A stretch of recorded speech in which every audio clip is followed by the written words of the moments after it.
Sean Zatella, ThaBoxingvoice.com, here with Austin, no doubt Trout, one of the best at junior middleweight, former world champion. How you doing, Austin? I'm doing good, man, and future world champion. That's right. He had to add that because he's fighting this Saturday for the IBF Championship of the World against undefeated Jermall Charlo.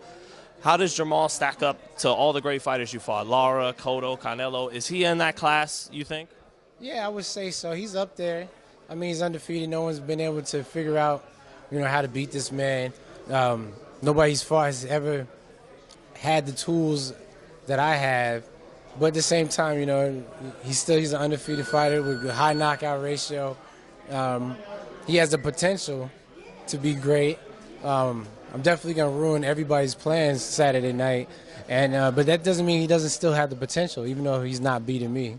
This guy can really punch, and you're a good boxer, but it seems like sometimes you fight a little more maybe than you should. You go toe-to-toe. Are you going to have to box this guy, or do you think you can stand in there and exchange with Charlo? I think we can outdo him in both aspects, boxing and brawling. We could take it to his ass, or we can use the skills God give me and move around if we need to. Either way, though, I think I'll have to beat him inside and out. It was almost 4 years ago when you pulled off probably the best victory of your career, beating legendary Miguel Cotto in the Garden, Madison Square Garden. Are you the same fighter now, almost 4 years later, that you were then, or could you be even better? I feel like I'm even better. Even watching that fight now, I look at the things like, oh, man, I'll stop Cotto now. Whereas I had a decision, but I feel like I stopped Cotto right now. What's the difference then? Just sitting more on my punches. I have more confidence in my shots. I'm placing my shots better. I'm seeing things differently inside the ring, where I can capitalize on some more mistakes. So that's the physical difference. Is there anything mentally different from those Lara and Canelo fights, which were tough fights? Absolutely. Well, I would say more even spiritually different. After being Cotto, being on top, there's a lot of things coming my way that I feel like God didn't approve of. And in a sense, I'm very spiritual. I'm not a religious freak like that because I believe religion excludes all. But the relationship I have with God, through His Son, Yeshua, is holding me at a higher standard where I couldn't get away with some of the things I was doing.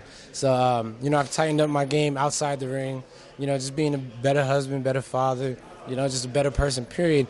And I feel like it's been helping me inside the ring as well. The blessings have been abundant. So that time at the top and the millions that came your way, because you were in big fights, you made millions against Canelo. It sounds like that was kind of a life-changing experience. It definitely was, and we'll just say million. It wasn't necessarily millions, but it was definitely life-changing, and I guess I wasn't ready spiritually to obtain that type of power. I'm ready now. Were there any thoughts going through your head when just 6 months ago Canelo and Cotto fought for all this money and all the eyes on them? Were you thinking, man, maybe I should be right there on that level? Yeah, it did, and it just showed me that I'm not far away from where I need to be. At the end of the day, I felt like I beat Cotto worse than Canelo did. And, if I was to get a chance to fight Canelo again, I'll beat him worse than I did the first time. Is Canelo, when you watch him now, is he the same fighter that you fought, or is he getting better? I don't think he's getting any better. I feel like he's flatter than he used to be. He had a little more bounce in his step. He used to be faster. He seems like he's slowing down a bit. Is he trying to box too much for his own good kind of thing? I don't know what it is, and that's between him and his people to figure out. I hope he don't figure it out before I get my hands on him.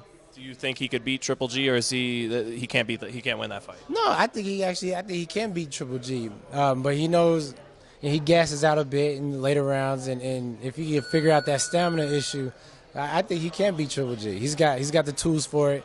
But then again, we've never seen Triple G with anybody that's even close to being able to beat him. That was my question. Is it because Canelo's fought guys like you that he's going to be more ready for that kind of fight than Triple G? Absolutely. Triple G fights guys that have no chance in hell to win.